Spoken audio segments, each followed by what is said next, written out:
नमस्कार छात्रों, सभी लोग इकट्ठे हो जाइए। अगला सेशन तैयार है। We are ready with our next session. कैसे हैं आप सभी? उम्मीद करता हूं आप सभी बढ़िया हैं।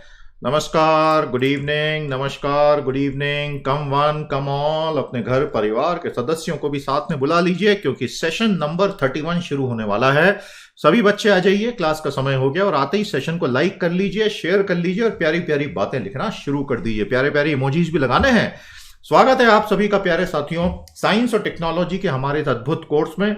50 सेशन मैं आपके लिए YouTube पर फ्री ले रहा हूं। 50 सेशन मेरे प्लस पोर्टल पे हैं। कल शनिवार है, शनिवार और रविवार को भी प्लस पोर्टल पर अनअकैडमी की मेरी क्लासेस होंगी। सुबह 9 से 1 बजे के बीच में 3 क्लासेस, संडे भी, सैटरडे भी और संडे भी। तो तुरंत आप प्लस पोर्टल पे मेरी क्लास का शेड्यूल सेट कर लीजिए। 9 से 1, 9 से 1 कल और परसों। तो स्वागत है आप सभी का सेशन नंबर 31 में। और याद रखिएगा कल दोपहर को भी मेरी क्लास है भैया। हाँ, तो साइंस और टेक्नोलॉजी की आज की क्लास में आपका स्वागत है। मेरा परिचय आप सभी के लिए जो आज पहली बार आए हैं, ऐसी कई महान आत्माएं बीच बीच में भी जुड़ रही हैं, कोई दिक्कत नहीं है। और ये है सिलेबस। सिलेबस एक बार थोड़ा सा ध्यान से देखिए, अच्छे से देखिए सिलेबस को। ये पूरा सिलेबस हम बेसिक लेवल पर यूट्यूब पे फ्री में कवर कर रहे हैं। उसके अलावा हमारे प्रीमियम प्लस पोर्टल पे अनअकैडमी के हम बहुत डिटेल में घुस के इस चीज को पढ़ा रहे हैं। उम्मीद करेंगे कि बहुत अच्छे से आप वहां पर भी हमसे जुड़ेंगे। जिन्होंने अभी तक सब्सक्राइब नहीं किया है, आप जरूर अनअकैडमी के प्लस पोर्टल पे सब्सक्राइब कीजिए। आपको हमने हमारा कोड SMSIR10 दे दिया है, याद है ना?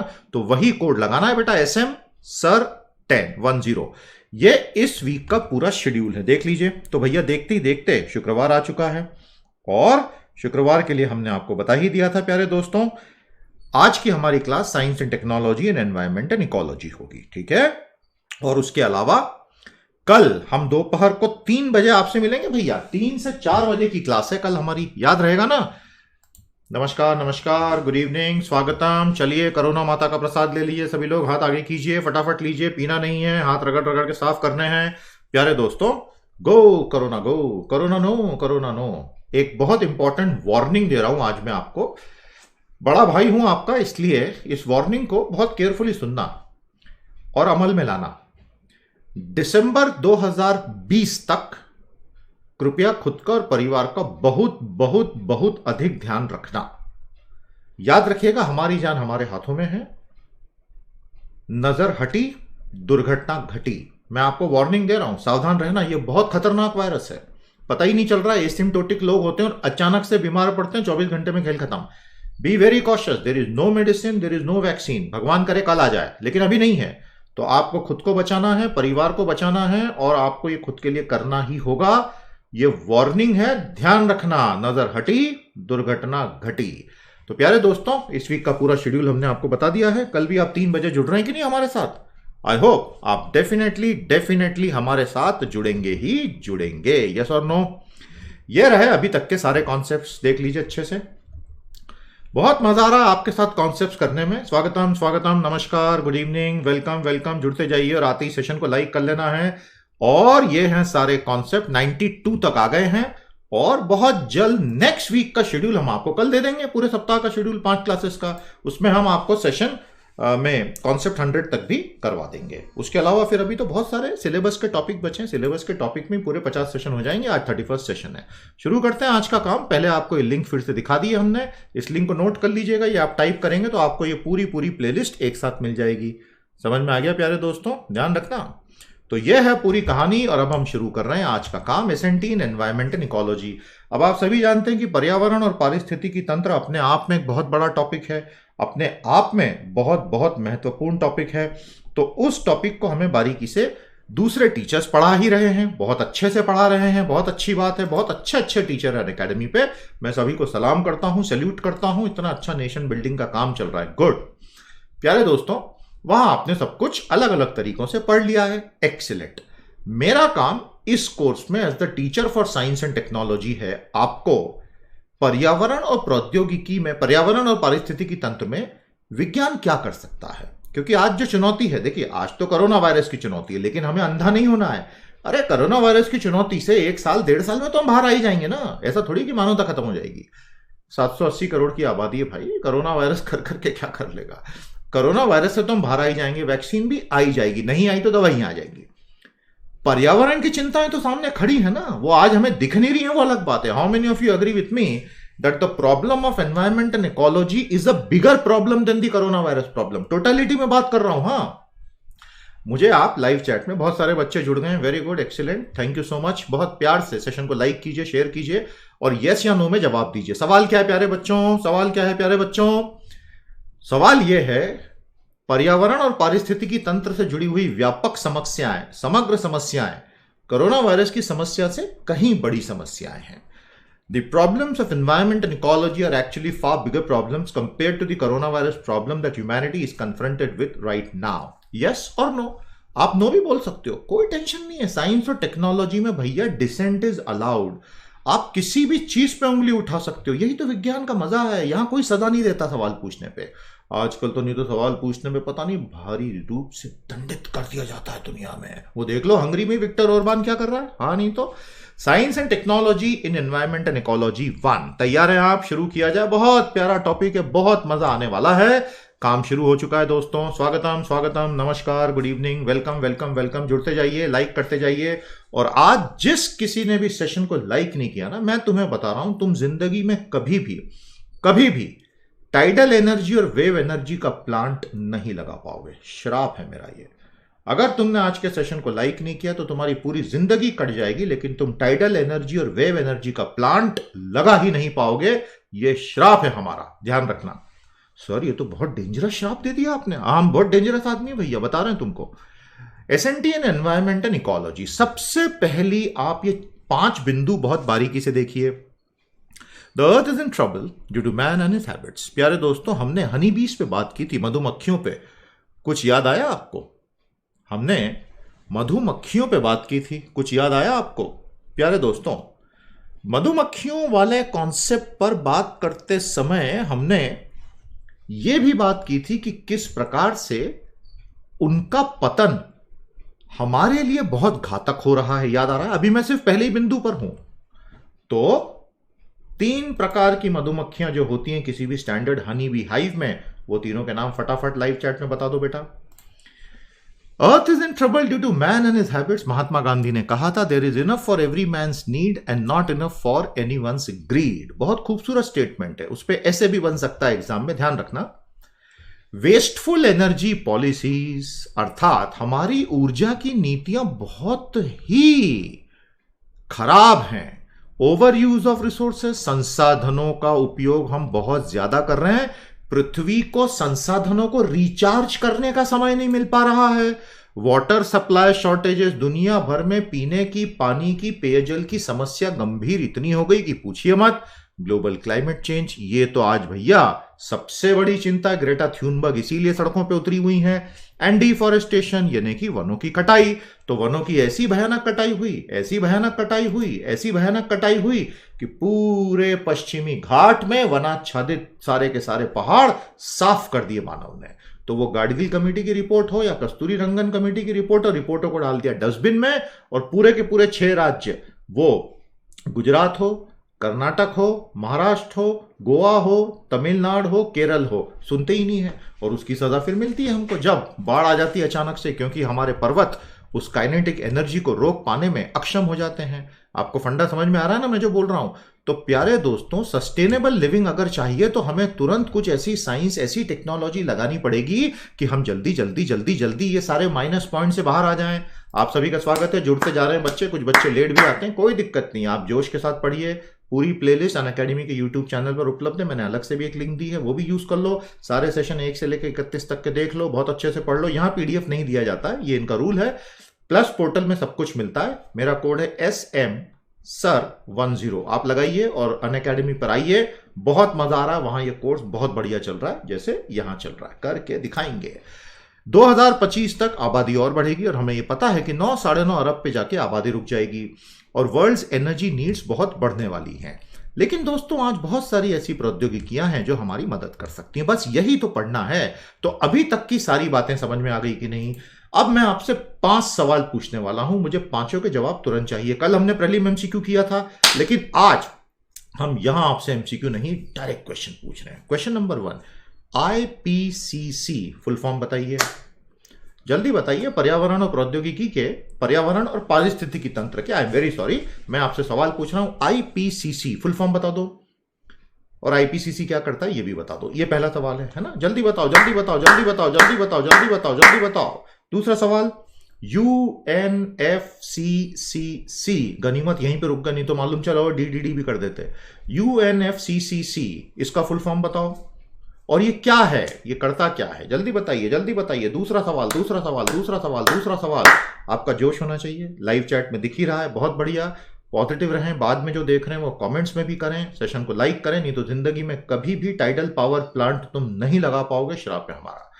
तीसरा सवाल, ग्रेटा थ्यूनबर्ग किस कंट्री की हैं, जल्दी बताइए। Greta Thunberg the climate change activist, जिनके एक नारे पे करोड़ों लोग सड़क पर उतर आते हैं, किस कंट्री की हैं, तीसरा सवाल।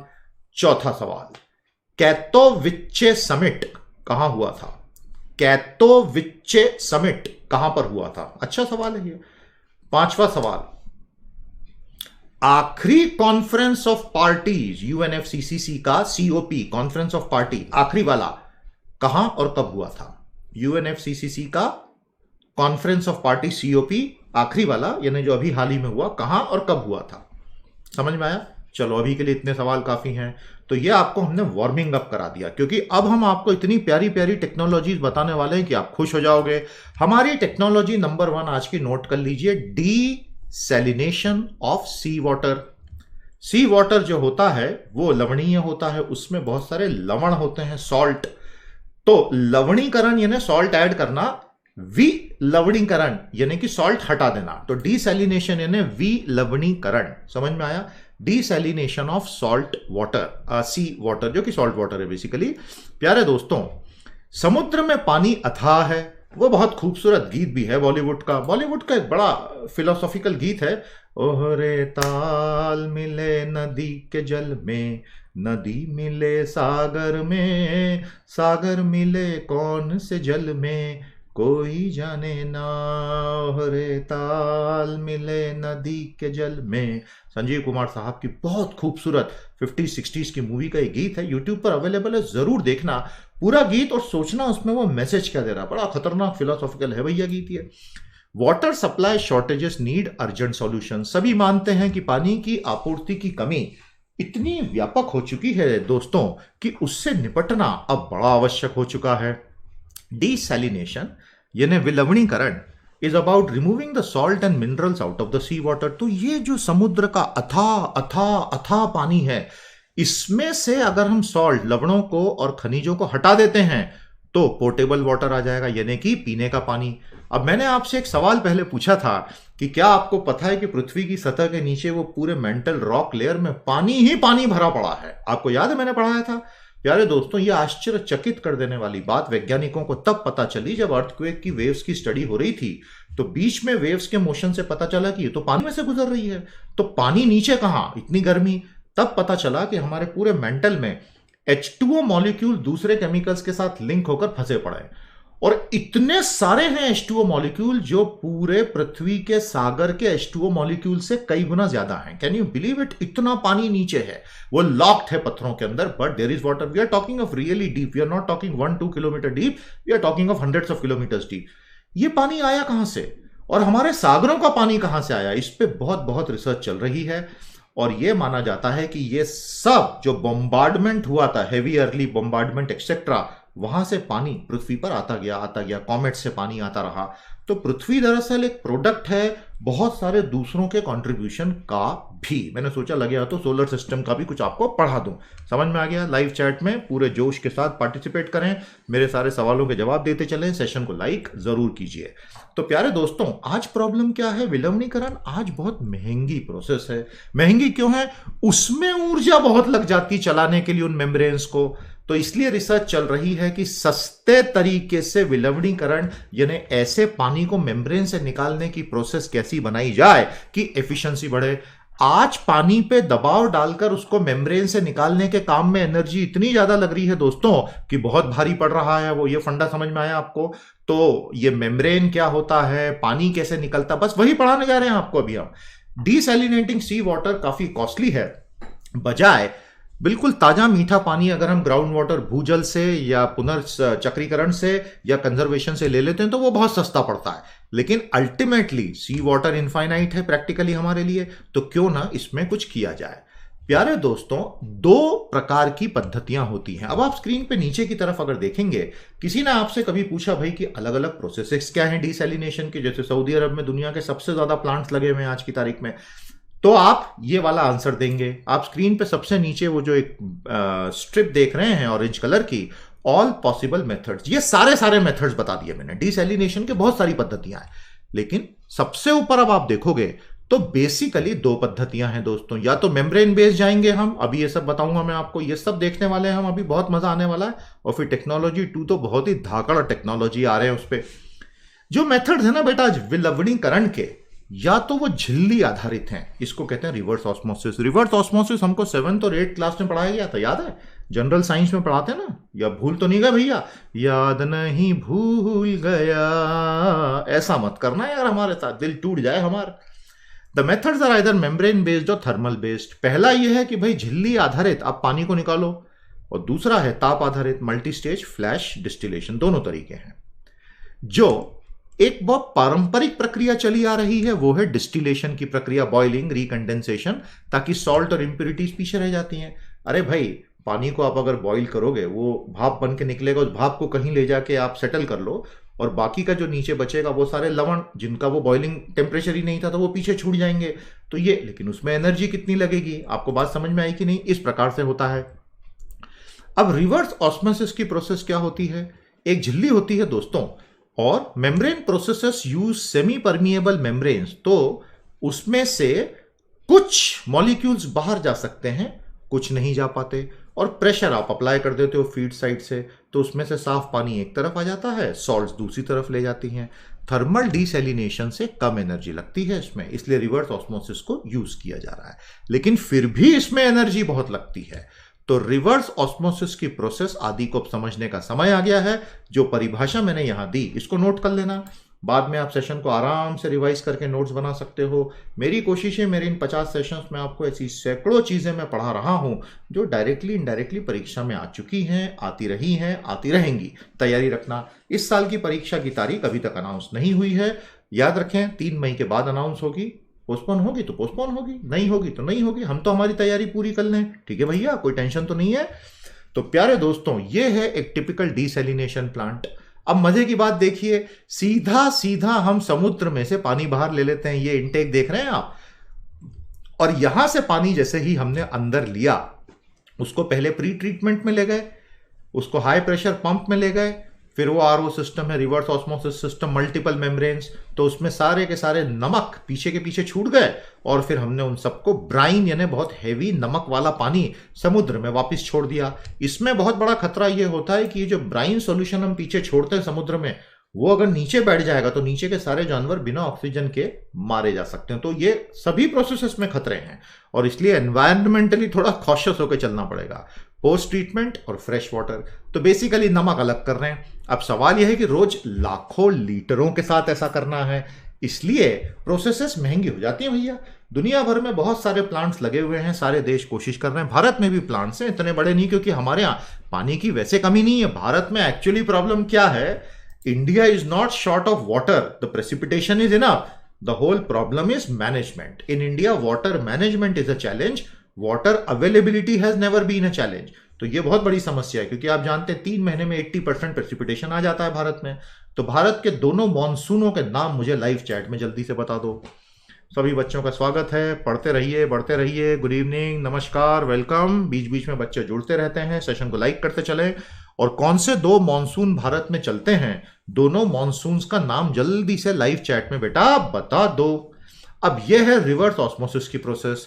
राइट साइड में समुद्र का पानी है, ऊपर से दबाव लगाया जा रहा है, प्रेशर प्रेशर प्रेशर, बीच में सेमी परमिएबल मेम्ब्रेन है, झिल्ली है, समझ गए? तो जो आयंस हैं, अनवांटेड मॉलिक्यूल्स हैं, लार्जर सॉल्ट पार्टिकल्स हैं, वो राइट साइड में छूट जाएंगे। लेफ्ट साइड में तुम्हारा स्विमिंग पूल है, इसमें डुबकी लगा दो और तैरते तैरते बाहर आ जाओ।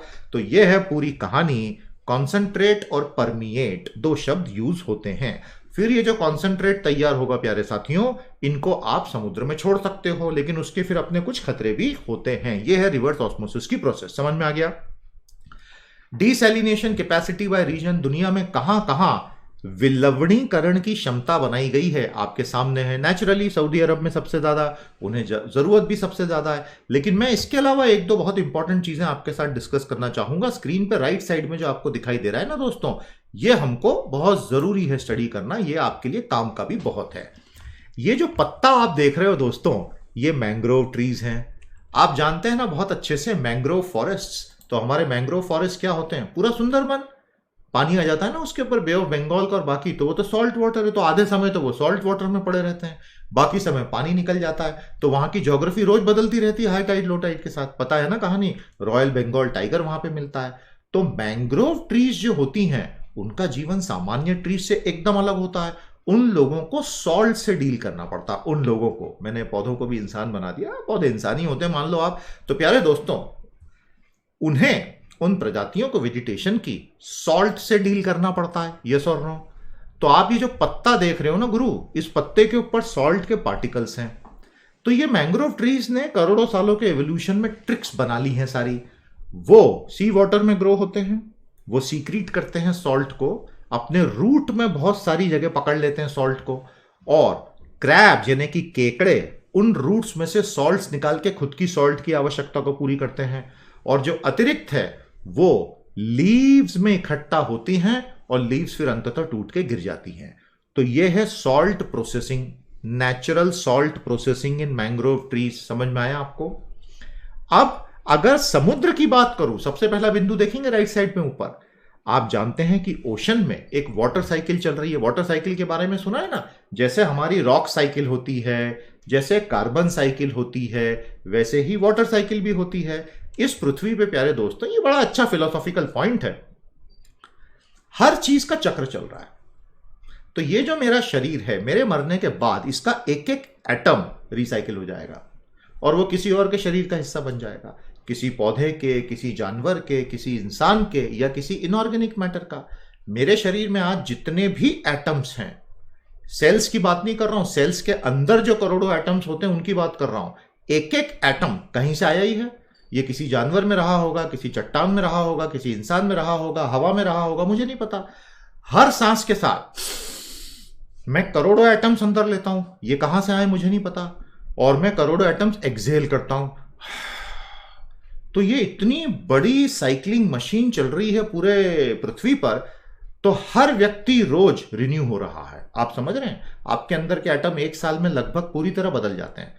फिर भी हम इंसान को शक्ल से पहचान लेते हैं, जबकि वो इंसान के अंदर के सारे एटम्स प्रैक्टिकली रिसाइकिल हो जाते हैं एक साल में।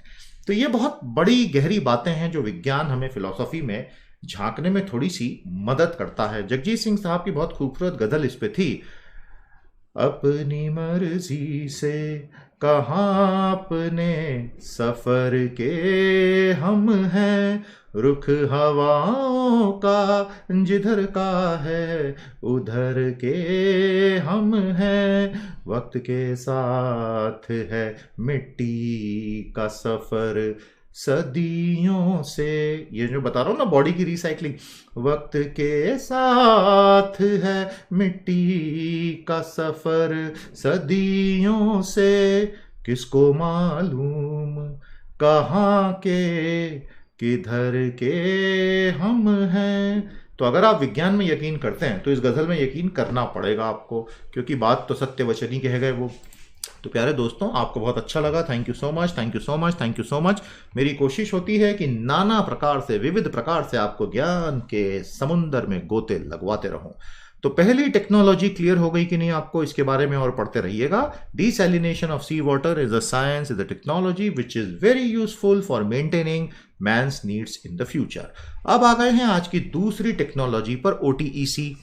ओटीसी तो अलग चीज होती है, ओवर द काउंटर, आपको पता है ना, ओटीसी ड्रग्स होते हैं वगैरह वगैरह वगैरह। और ओटीटी एक और चीज होती है, over the top internet protocol या ओवर द टॉप सर्विसेज, वो अलग बात है। लेकिन हम ओटीईसी की बात कर रहे हैं, ओशन थर्मल एनर्जी कन्वर्जन। ये गजब का कॉन्सेप्ट है प्यारे दोस्तों। इंसान की खोपड़ी जो है बड़ी खतरनाक है, बड़ी खतरनाक है। देखिए, ओशन थर्मल एनर्जी कन्वर्जन में अल्टीमेटली टरबाइन घुमाना है। मैंने आपको हमेशा एक चीज बोली है, अगर आपको किसी जनरेटर से बिजली निकालनी है तो उसके शाफ्ट को घुमाना है, मतलब एक टरबाइन को घुमाना है। अब टरबाइन को तुम कैसे भी घुमा लो, स्टीम डाल के घुमा लो, कैसे भी घुमा लो, पानी गिरा के घुमा लो, किसी आदमी को खड़े करके घुमा लो, तुम्हें जैसा ठीक लगे, लेकिन एक आदमी 1 सेकंड में या 1 मिनट में हजारों बार तो घुमा नहीं पाएगा उसको, इसलिए हम मशीनी रूप से करते हैं। ओशन में नीचे तापमान कम होता है, ओशन में ऊपर तापमान ज्यादा होता है।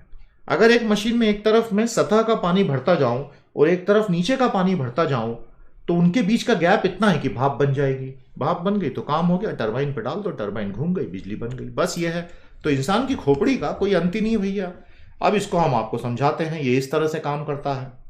एक तरफ से गर्म पानी, नीचे से ठंडा पानी, वो ऊपर टरबाइन, खेल खत्म। आपने वेपर बना दिया, वेपर बन गया तो टरबाइन चल गई, दैट इज इट। तो यहां मैं आपको आज काफी सारी चीजें बताने वाला हूं। लॉ ऑफ इंडक्शन बताऊंगा, ये हाइड्रो इलेक्ट्रिक पावर प्लांट कैसे काम करता है वो बताऊंगा, और ये टरबाइन का बेसिक फंडा आखिर होता क्या है। उसके बाद वेव्स एंड टाइड हार्नेसिंग पर आ रहे हैं। चलिए, technology number 2, ocean thermal energy conversion, बहुत बहुत महत्वपूर्ण। तो जितना भी सागरीय तापीय ऊर्जा परिवर्तन है उसको ओटीईसी कहेंगे भैया। The biggest solar collector on earth is the ocean mass. अरे यार, हमारा 70% ओशन है पृथ्वी का, इस पे तो लगातार इंसोलेशन गिर ही रहा है ना सूरज का, तो इस पे जितनी ऊर्जा गिर रही है समुद्र उसको सोखता जा रहा है, सोखता जा रहा है, सोखता जा रहा है, सोखता जा रहा है, सोखता जा रहा है करोड़ों सालों से। तो हम उस ऊर्जा को क्यों नहीं यूज कर सकते? इसलिए नहीं कर सकते कि सीधे सीधे ऊर्जा खींच तो सकते नहीं, तो दिमाग लगाना होगा, जुगत लगानी होगी। Oceans absorb enough heat from the sun equal to thermal energy contained in 250 billion barrels of oil। अब कितना खतरनाक आंकड़ा है ये, 250 अरब तेल के बैरल में जितनी ऊर्जा, उतनी सूर्य से एक दिन में ओशन ने एब्जॉर्ब कर ली, उतनी ऊर्जा। ये नंबर्स तो बड़ा दिमाग को चकरा देने वाले नंबर है, और इंसान इस ऊर्जा का इस्तेमाल करने की फिराक में है अब, क्योंकि ये ऊर्जा प्रैक्टिकली फ्री है, क्योंकि सूर्य है तो सब फ्री है आपके लिए। आज ऐसी टेक्नोलॉजीज आ चुकी हैं जो थर्मल एनर्जी को यूज करके बिजली बना सकती है, टेम्परेचर डिफरेंस का इस्तेमाल करके।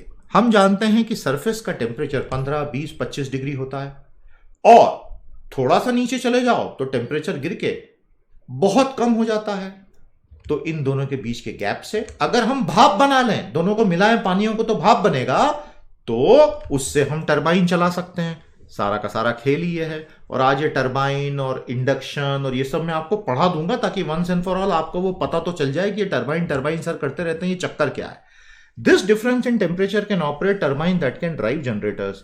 तो जो बिजली के जनरेटर होते हैं दोस्तों, जो हम सबके घरों में लगे हुए हैं या कभी काफी सारे घरों में लगे हुए हैं, वो टरबाइनों को हम घुमा पाएंगे।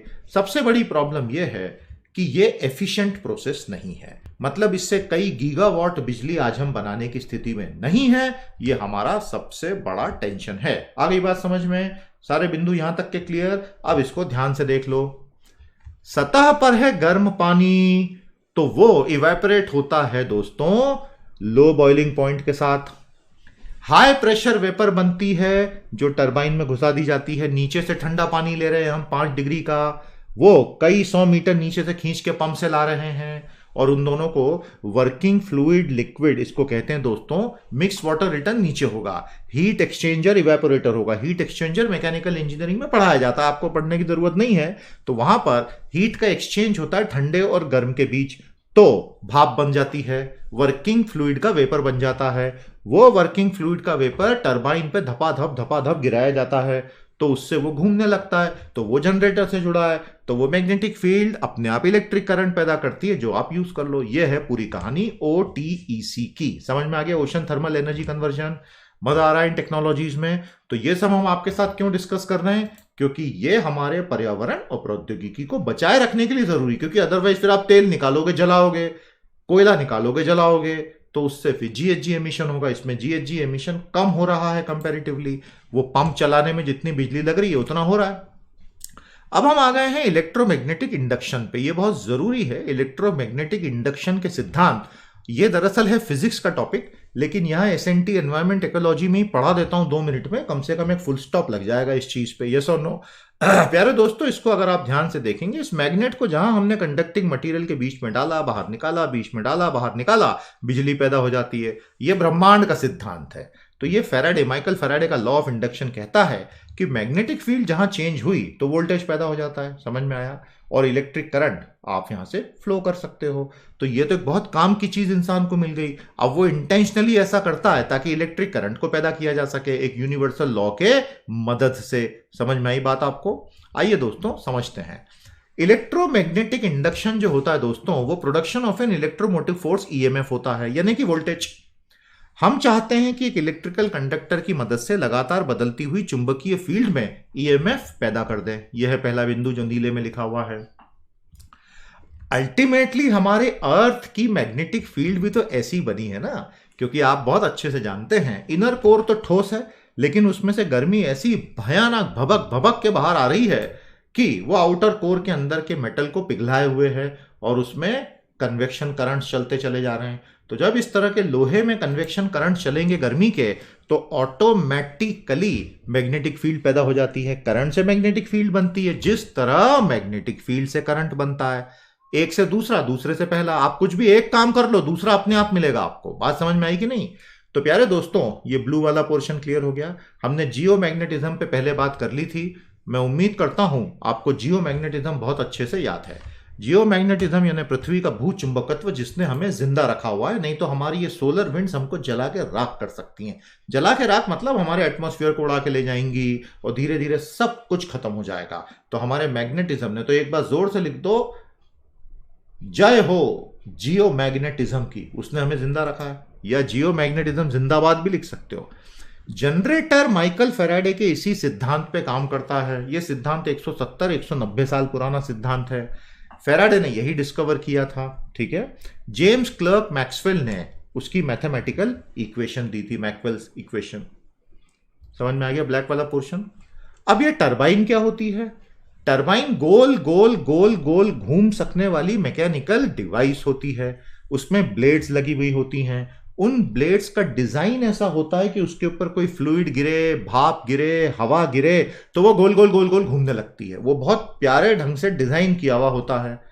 और वो जिस फ्लूइड की एनर्जी आती है अंदर, पोटेंशियल और काइनेटिक, उसको मैकेनिकल एनर्जी में कन्वर्ट कर देता है। टरबाइन का काम है आती हुई पोटेंशियल और काइनेटिक एनर्जी को मैकेनिकल एनर्जी में परिवर्तित कर देना। आ गया समझ में कि नहीं भैया? टरबाइन का फंडा क्लियर हो गया। स्वागत है सभी बच्चों का, अच्छे से पढ़िए। नमस्कार, गुड इवनिंग। सेशन को लाइक और शेयर करना मत भूलिएगा, नहीं तो आप जिंदगी में कभी भी tidal wave energy conversion plant नहीं लगा पाओगे, नहीं, बता रहे हैं आपको हम। प्यारे दोस्तों, टरबाइन जनरेटर में वाटर हो सकता है, स्टीम हो सकता है, कंबशन गैसेस हो सकती हैं। जैसे आप जानते हैं कि जितने भी ये थर्मल पावर प्लांट है ना, भारत में मैक्सिमम बिजली थर्मल पावर प्लांट से आती है, आपको अच्छे से पता है। उन थर्मल पावर प्लांट में कोयला जलाते हैं, पानी गर्म करते हैं, भाप निकलती है, डाल दो उस टरबाइन के ऊपर, टरबाइन घूमना शुरू, बिजली तैयार। सबसे सरल तरीका है। नाउ ये सारी चीजें fluids, they push a series of blades, उसी को तो टरबाइन कहते हैं। उसके साथ जनरेटर जुड़ा हुआ है, तो वो मैकेनिकल एनर्जी को इलेक्ट्रिक में कन्वर्ट कर देता है। वही फैराडे के सिद्धांत पे। पूरी कहानी समझ में आ गई? ये मुझे वैसे पढ़ाने की जरूरत नहीं थी, लेकिन मैंने आपको इसलिए पढ़ाया है क्योंकि कई बच्चों को ये मूल सिद्धांत पता ही नहीं है। मैं चाहता हूं कि आपको ये पता हो तो एग्जाम में आपका कॉन्फिडेंस एक अलग ही लेवल पर होगा। गुनगुनाते हुए आप एग्जामिनेशन हॉल में जाओगे, गुनगुनाते हुए आप बैठे रहोगे और गुनगुनाते हुए बाहर आओगे। वैसे ज्यादा जोर से मत गुनगुनाना, वरना वो थोड़ा पहले ही बाहर निकाल देगा। ये गाना बजाना जो है एग्जाम हॉल के बाहर अच्छा लगता है, एग्जाम हॉल के अंदर आप गाना नहीं गा सकते, नहीं तो पता चला यूपीएससी के एग्जाम देने बैठे हैं। रुक जाना नहीं तू कहीं हार के, कांटों पे चल के मिलेंगे साए बहार के। तो आसपास के सब लोग देख रहे हैं और उन्होंने भी गाना शुरू कर दिया। कोई गा रहा है हम होंगे कामयाब हम, तो पूरा हॉल जो है वो गीत संगीत से भर गया। तो एग्जामिनर भी डांस करना शुरू कर देगा। तो ऐसे में फिर यूपीएससी वाले सबको फेल कर देंगे। तो कृपया यूपीएससी हॉल में गाना न गाएं। प्यारे दोस्तों, आपको हमारा चुटकुला अच्छा लगा, उसके लिए बहुत बहुत धन्यवाद। फिर भी क्या है, आजकल सेफ रहने में भलाई है, इसलिए हमने आपको लाइव डेमो के साथ बता दिया कि क्या नहीं करना है। तो ये फैराडेज लॉ ऑफ इंडक्शन है प्यारे दोस्तों। अब हमारे जितने भी पन बिजली घर हैं, हाइड्रो इलेक्ट्रिक पावर प्लांट, वो करते क्या है, ध्यान से देख लो। लेफ्ट साइड में बांध है बेटा, ये बड़ा सा बांध बना हुआ है ना, पानी का लेवल बढ़ाने का काम है बांध का। बांध का और कोई काम नहीं होता है। बांध आर्टिफिशियली पानी की हाइट बढ़ा देता है। अब वो पोटेंशियल और काइनेटिक एनर्जी धड़ाम से नीचे आ रही है। जब स्लुइस गेट हम खोलेंगे वो पानी नीचे घुसेगा। नीचे आड़ी टरबाइन रखी हुई है, दिख रहा है?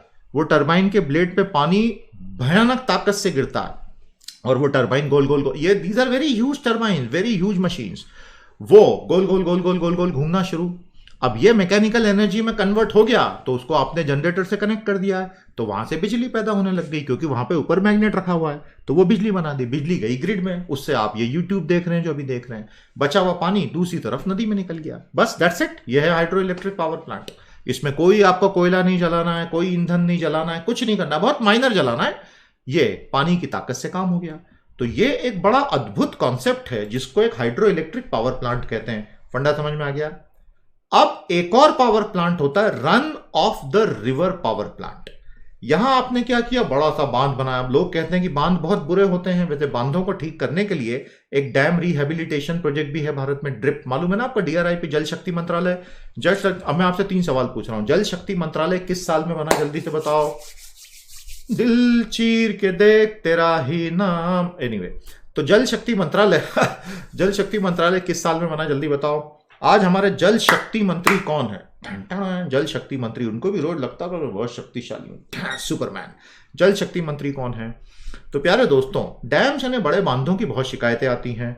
पंडित Nehru was very fascinated by the concept of big dams, और उन्होंने तो कहा ही था कि ये सारे प्रोजेक्ट्स जो हैं, ये सारी PSUs जो हैं, these are the temples of modern India. आधुनिक भारत के ये मंदिर हैं जहां से प्रोडक्टिव एनर्जी आएगी, GDP आएगा, नौकरियां आएंगी और एक 20वीं 21वीं सदी का भारत बनेगा। 1950 का उनका स्टेटमेंट बता रहा हूं। अब डैम्स के साथ साइज्मिक डिस्टर्बेंस की बहुत शिकायतें आती हैं कि इतना सारा पानी एक जगह इकट्ठा करके हम नीचे का साइज्मिक मूवमेंट, टेक्टोनिक प्लेट्स में हलचल और फिर उससे अर्थक्वेक आ सकता है। यह शिकायत तो शेल ऑयल के खिलाफ भी है, आपको मालूम है ना। Anyway, run of the river hydro electric power plants क्या होते हैं? बांध नहीं बनाया जाता है, उसमें चलती हुई धाराओं में छोटा सा पावर प्लांट लगा दिया जाता है। That is a run of the river power plant, that's it. तो नेचुरली वहां की जनरेटिंग कैपेसिटीज बहुत कम होती है, लेकिन फिर एनवायरमेंटल नुकसान भी कम होता है। I hope this is clear. अब कुछ बड़े बड़े लोगों ने गंगा के लिए उपवास रखे। प्रोफेसर अग्रवाल का तो निधन हो गया उपवास करते करते। प्यारे दोस्तों, जानते हैं इन लोगों ने उपवास क्यों रखे हैं गंगा के लिए? क्योंकि इनका कहना है कि गंगा के उद्गम के पहले कुछ सैकड़ों किलोमीटर में बहुत बड़े बड़े हाइड्रो इलेक्ट्रिक पावर प्लांट बना दिए गए हैं जिनमें से इतना डिस्चार्ज ही नहीं हो रहा है, तो आगे की गंगा ही खत्म हो जाएगी। समझ में आया आपको? तो ये गंगा का जितना भी सत्याग्रही हैं, जो बहुत कई कई हफ्तों महीनों तक सत्याग्रह करते हैं, सरकार अक्सर उनकी सुनती नहीं है, कभी सुनती भी है, लेकिन प्रोफेसर अग्रवाल साहब जो सबसे बड़े सत्याग्रही रहे, जो बाद में स्वामी बने, वो उनका तो निधन ही हो गया इस चक्कर में।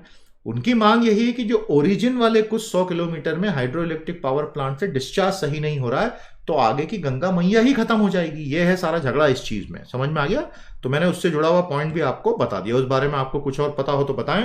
और टरबाइन क्या करता है ये यहां देखिए, ये यहां मैंने समझाया आपको। टरबाइन एग्जैक्टली क्या करता है आपके सामने है। कोई शक? I hope it is totally clear.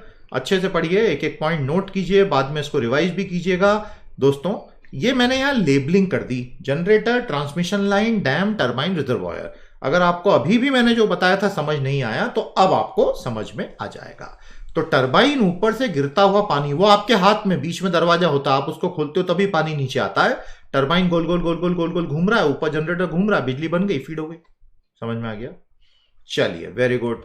तो मैं आपसे पूछना चाहता हूं दोस्तों, भारत के टॉप 3 सबसे बड़े बांधों के नाम मुझे लाइव चैट में बता दीजिए। Quick, which are the top 3 biggest dams in India? जल्दी बताइए, जल्दी बताइए, जल्दी बताइए, जल्दी बताइए। यस और नो, यस और नो। समझ में आ गया सब कुछ? टेक्नोलॉजी नंबर 3 पर आ गए, बहुत खतरनाक technology, waves and tides harnessing. Waves का मतलब होता है ऐ सागर की लहरों हम भी आते हैं ठहरो। बहुत प्यारा गीत था वो, 1980s का, सागर की लहरों पे। हालांकि लव सॉन्ग था, लेकिन अच्छा था। और टाइड्स यानी कि ज्वार भाटा, आप बहुत अच्छे से जानते हैं, चंद्रमा के प्रेशर की वजह से जो ज्वार भाटा पैदा होता है कंटिन्यूसली, हम क्या उसकी एनर्जी को यूज नहीं कर सकते? क्योंकि ये तो सब प्रैक्टिकली लिमिटलेस एनर्जीज है ना। बिल्कुल, लेकिन समस्या फिर वही है कि किस प्रकार के यांत्रिक हम सारे उपकरण लगाएं कि जिससे ये सब कर पाना संभव हो सके। अल्टीमेटली टेक्नोलॉजी की चुनौती वहीं पर आएगी। यस और नो, एग्री करते हैं कि नहीं मुझसे आप? तो प्यारे दोस्तों, वेव्स और टाइड्स की हार्नेसिंग कर पाना यही हमारे लिए सबसे बड़ी चुनौती है, और इसी चुनौती से लड़ने के लिए आपको एक बहुत खूबसूरत गॉगल लगाना बहुत जरूरी होता है। अगर आप ढंग के शेड्स नहीं लगाएंगे तो वेव्स और टाइड्स की हार्नेसिंग नहीं कर पाएंगे। सर सर सर ये आप क्या कर रहे हो? कुछ नहीं कर रहा हूं, बस तुमको थोड़ा बीच बीच में आनंद की अनुभूति करवा रहा हूं। सर ऐसा हमको भी दे दो ना शेड। अरे तुम लोग दो मेरे को एक। अब हम इसमें ये सब पढ़ने वाले हैं, बहुत मजा आएगा आपको। टाइडल एनर्जी के बारे में भी बात होगी। ऐसे होते हैं टाइड्स, देख लो पूरा खेल चल रहा है। ये तो एक बहुत बड़ा सूर्य का आकार देख लो, जिस दिन सूर्य का दिमाग खराब हुआ 1 सेकंड में सब खत्म। ये है वेव एनर्जी और टाइडल एनर्जी को यूज करने के तरीके।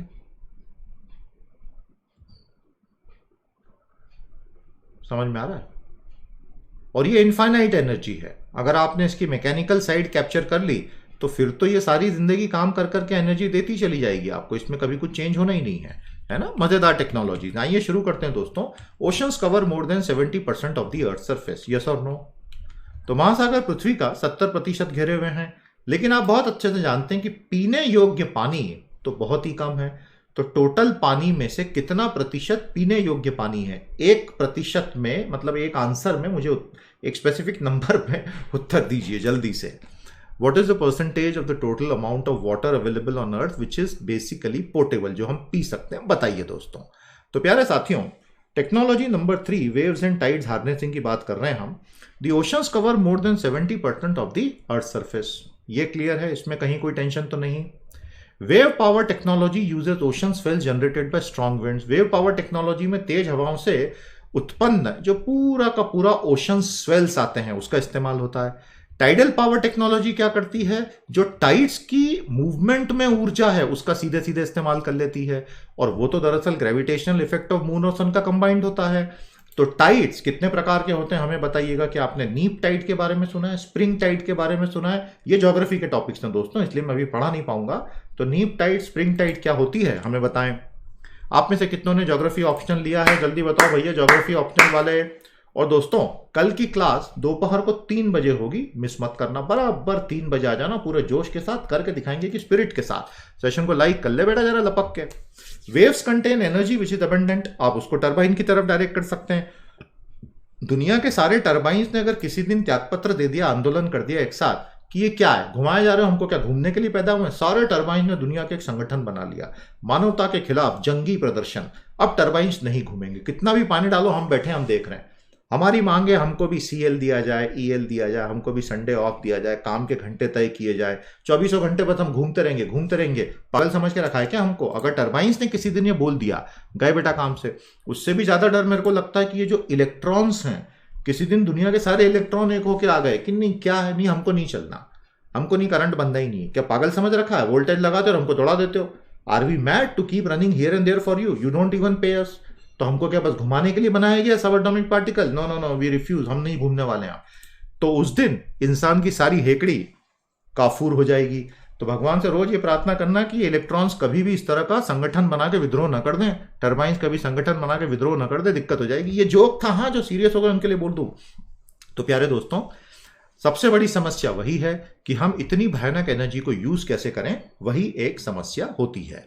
दूसरी समस्या यह है कि जब बहुत ज्यादा एनर्जी आती है तो उस वक्त क्या हम उसको स्टोर करके रख सकते हैं, जिसको हम बाद में प्रयोग करने के बारे में सोचेंगे। समझ में आया आपको? ये कुछ ऐसी चुनौतियां हैं जिससे निपटने का प्रयास इंजीनियरों द्वारा लगातार किया जा रहा है। यस और नो, यस और नो, यस और नो, क्लियर? चलिए दोस्तों, अब इसको समझ लीजिए। बेसिकली ये ऊर्जा आती कहां से है? Solar radiation gets converted to wind energy. आपने ज्योग्राफी में ऑलरेडी पढ़ लिया। देखिए विज्ञान कितना जुड़ा हुआ है। सूर्य से किरणें आती हैं, इंसोलेशन आता है, उससे ये सारी पवन पट्टियां बनती हैं, पूरी विंड बेल्ट्स बनते हैं ना सारे। आपको अलग अलग विंड बेल्ट्स मालूम है ना? कितने विंड बेल्ट्स हैं पृथ्वी पे? बता दीजिए कमेंट थ्रेड में। और वो ओरिजिनली तो सूरज अगर बंद हुआ तो विंड्स ही बंद हो जाएंगी सारी। और विंड एनर्जी जो है वो वेव एनर्जी में तब्दील होती है। हालांकि वेव्स के दूसरे भी बहुत सारे फैक्टर्स हैं, but largely it is because of the surface winds. Yes और नो? एटलीस्ट वो वेव्स जिसका इस्तेमाल इंसान करेगा वो तो सरफेस वेव्स ही हैं। अब होता यह है कि सोलर से विंड से वेव, यानी सौर से वायु से तरंग तक energy per unit volume concentrate होती जा रही है। यह बहुत कमाल की बात है। प्रति यूनिट वॉल्यूम सोलर रेडिएशन है 0.1 से 0.3 किलोवाट पर स्क्वायर मीटर, विंड एनर्जी हो जाती है 0.5 किलोवाट पर स्क्वायर मीटर, और वेव एनर्जी हो जाती है 2 से 3 किलोवाट पर स्क्वायर मीटर। तो ये तो कमाल हो गया भाई साहब। तो इसी कमाल को तो हमें यूज करना है, ये है सारा फंडा। यस और नो, टोटली क्लियर। तो प्यारे दोस्तों, अगर आप इसको बड़े ध्यान से देखेंगे, ऑसिलेटिंग वाटर कॉलम्स हो सकते हैं, ऑसिलेटिंग बॉडीज हो सकती हैं, ओवरटॉपिंग कन्वर्टर, ये तकनीकी है, इसको बहुत गहराई में जाके देखने की जरूरत नहीं है। लेकिन अगर आपने समझ लिया, ये 3 प्रकार से इसमें से हम एनर्जी निकालने की कोशिश कर सकते हैं। अब आइए टाइडल एनर्जी की बात करते हैं, ज्वारीय ऊर्जा की। अब पहले तो आप ये चार्ट देख लो, इस एनिमेशन को ध्यान से देखो दोस्तों, समझ में आ रहा है कि नहीं? सेशन में मजा आ रहा है कि नहीं? जल्दी बताइए, जल्दी बताइए, जल्दी बताइए। I hope you are enjoying. कल सैटरडे को दोपहर को 3 बजे मैं आपसे फिर 1 घंटे के लिए मुलाकात करूंगा SNT in environment and ecology की। तब जैसे जैसे चंद्रमा गोल गोल घूम रहा है, चंद्रमा टाइडली लॉक्ड है, हम जानते हैं the time it takes to rotate around this axis is equal to the time it takes to revolve around the sun. इसीलिए चंद्रमा का एक ही चेहरा हमें दिखता है, वो चांद। ये चांद सा रोशन चेहरा एक ही तरफ का दिख रहा है, जुल्फों का रंग सुनहरा दूसरी तरफ का चेहरा ही नहीं दिख रहा है, क्योंकि टाइडली लॉक्ड है। और ये पानी का पूरा मास इस तरह से उठता गिरता उठता गिरता उठता गिरता है। बहुत ही नॉर्मल और नेचुरल सी बात है। अभी हम सन की तरफ ज्यादा इसमें नहीं जा रहे हैं, क्योंकि हमारा आज का काम इससे हो रहा है। तो दोस्तों, ये जो टाइडल एनर्जी है, टाइड्स आपको बहुत अच्छे से पता है, regular rise and fall of ocean levels caused by the interaction between ocean and the gravitational pull of the moon, कुछ हद तक सूर्य से भी। यस और नो? तो ये पूरा का पूरा गुरुत्वाकर्षण का खिंचाव है। The difference between the moon's gravitational force experience across earth is what create the tide. तो पृथ्वी के डायमेट्रिकली अपोजिट एंड पे बिल्कुल अलग तरह का ग्रेविटेशनल पुल आता है, तो ओशन का लेवल ऊपर चला जाता है, दूसरी तरफ ओशन का लेवल नीचे। सोचिए कितना भारी प्रेशर है कि पूरा पूरा ओशन उठ रहा है। I mean that's something, that's really something. Yes और no? At any given time the moon's gravity pulls the water on earth surface nearest to it more strongly than it does the rest of planet। समझ में आया? तो चंद्रमा जिस हिस्से के सबसे पास होता है वहां पे वो ग्रेविटी सबसे ज्यादा लगाता है, दूसरी तरफ कम लगाता है। इस प्रकार से वो अपना पूरा ये टाइड का खेल चलता रहता है। समझ में आया? अब आप बोलेंगे कि सर फिर ये दूसरी तरफ हाई टाइड कैसे आ रही है? वो पृथ्वी को भी तो खींच रहा है ना साथ में। तो पृथ्वी दूसरी तरफ के ओशन से दूर हो रही है, इसलिए वो ओशन उठता हुआ दिखाई दे रहा है। ये काफी इंटरेस्टिंग लॉजिक है, अगर आपको ये समझना था कि दूसरी तरफ हाई टाइड कैसे आया। प्यारे दोस्तों, तो इसको पूरा का पूरा आप पढ़ लीजिएगा। तो हर 2 हाई टाइड और 2 लो टाइड ऑलमोस्ट हर 25 घंटे में रिपीट होती हैं। क्लियर? इस तरह से आप टाइड्स का और वेव्स का इस्तेमाल करके मैकेनिकल एनर्जी प्रोड्यूस कर सकते हैं। समझ में आ गया? चलिए, वेरी गुड। क्लियर है दोस्तों?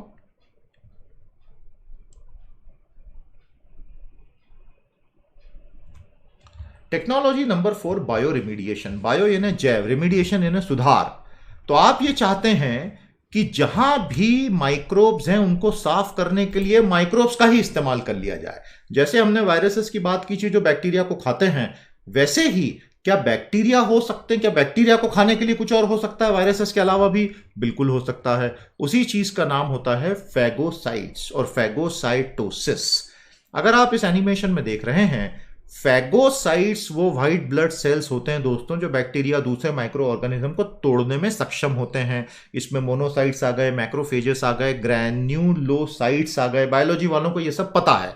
बायोलॉजी वाले इसमें और वैल्यू एडिशन करना चाहें, कमेंट थ्रेड में आपका स्वागत है। पूरे जोश के साथ, शिद्दत के साथ कमेंट थ्रेड में वैल्यू एडिशन करो। प्यारे दोस्तों, ये जो फैगोसाइट्स हैं ये फैगोसाइटोसिस करते हैं, यानी बैक्टीरिया को खा जाना। तो इसका मतलब यह है कि हम अगर इस प्रोसेस को बायोटेक्नोलॉजी की मदद से जहां पर रेमिडिएशन करना लगा दें, तो हम पूरे के पूरी एरिया को साफ कर सकते हैं। बायो रिमीडिएशन यानी जैव सुधार में माइक्रोब्स और प्लांट्स की मदद से प्रदूषण का खात्मा किया जाता है, कंटेमिनेशन का। एग्जाम्पल्स में आ गए clean up of nitrates in contaminated water with the help of microbes. कहीं पानी में नाइट्रेट्स की भरमार हो गई है तो रोगाणु की मदद से या छोटे छोटे पैथोजेंस की मदद से भी, माइक्रोब्स की मदद से हम उसको साफ कर सकते हैं। फाइटो रेमिडिएशन की प्रक्रिया में पौधों की मदद से प्रदूषित भूमि से आर्सेनिक हटाया जा सकता है। Phytoremediation, PHYTO। Plants are used to remove arsenic from contaminated soil. Arsenic poisoning आपको पता है वो एक जियोलॉजिकल फिनोमिनन है, उसमें इंसान ने ज्यादा कुछ नहीं किया है। भारत की अलग अलग नदियों में, पॉन्ड्स में एक लंबी चौड़ी जियोलॉजिकल प्रोसेस के जरिए हजारों लाखों करोड़ों सालों में आर्सेनिक की मात्रा बढ़ गई, जिसका शरीर पर आर्सेनिक पॉइजनिंग का असर बेहद खतरनाक होता है। तो हम ये प्लांट्स की मदद से कर सकते हैं। फाइटो वर्ड बड़ा इंपॉर्टेंट है। अगर आपको WTO के बारे में जानकारी है, मैं आपको आगे पढ़ाऊंगा क्योंकि इंटेलेक्चुअल प्रॉपर्टी राइट साइंस और टेक्नोलॉजी का हिस्सा है। WTO में फाइटो सैनिटरी स्टैंडर्ड्स होते हैं दोस्तों, फाइटो सैनिटरी स्टैंडर्ड्स में ये सारे पौधों इत्यादि से, एग्रीकल्चर से जुड़े हुए कुछ स्टैंडर्ड्स होते हैं जो कि नॉन टैरिफ बैरियर के रूप में कई कंट्रीज यूज करती हैं। समझ में आ गया पूरा अभी तक? तो इसे बायो रिमीडिएशन कहा जाता है। फैगोसाइट्स, फैगोसाइटोसिस टर्म्स बहुत अच्छे से याद रखिएगा। इनके अनेक प्रकार होते हैं और इनका काम क्या है वो हमने आपको एनिमेशन के जरिए दिखा दिया। तो ये सफाई कर दी इन्होंने पूरी। तो हम प्रकृति की ही एजेंट्स की मदद से प्रकृति के ही प्रदूषण को हटाने का कार्य कर रहे हैं। ये हमारी लिस्ट है दोस्तों, हम आपको ऑलरेडी बता चुके हैं, कई बच्चों ने पूछा था, इसलिए प्लेलिस्ट का एक पेज मैंने अलग से बना दिया वेबसाइट पे, ताकि एक ही जगह आपको रिवीजन के लिए सारी चीजें एक साथ मिल जाए। कृपया उसको अच्छे से आप यूज कर सकते हैं। I hope that is very very clear my dear students. तो आज का मेरा सेशन मैं यहीं पर रोक रहा हूं। तो आज का मेरा सेशन कुछ थोड़े से मिनट कम है, कोई फर्क नहीं पड़ता है। तो आज के सेशन को अब हम यहीं समाप्त कर रहे हैं। एंजॉय किया आपने? हम कल आपके साथ कुछ और टेक्नोलॉजीज पे भी बात करेंगे, उसके अलावा कुछ करंट अफेयर के टॉपिक साइंस और टेक्नोलॉजी के, और कुछ और MCQs प्रीलिम के लेकर मैं कल 3 बजे आपसे वापस भेंट करूंगा। तो अब मुझे इजाजत दीजिए, आज का सेशन यहीं समाप्त करेंगे। कैसा लगा सेशन? लाइक कीजिए, शेयर कीजिए, अच्छे से सारे सेशंस को रिवाइज करते चले, क्योंकि पढ़ेगा इंडिया तभी तो मेरे भैया बढ़ेगा इंडिया। नमस्कार साथियों, बहुत जल्द आपसे पुनः भेंट करेंगे। जय हिंद।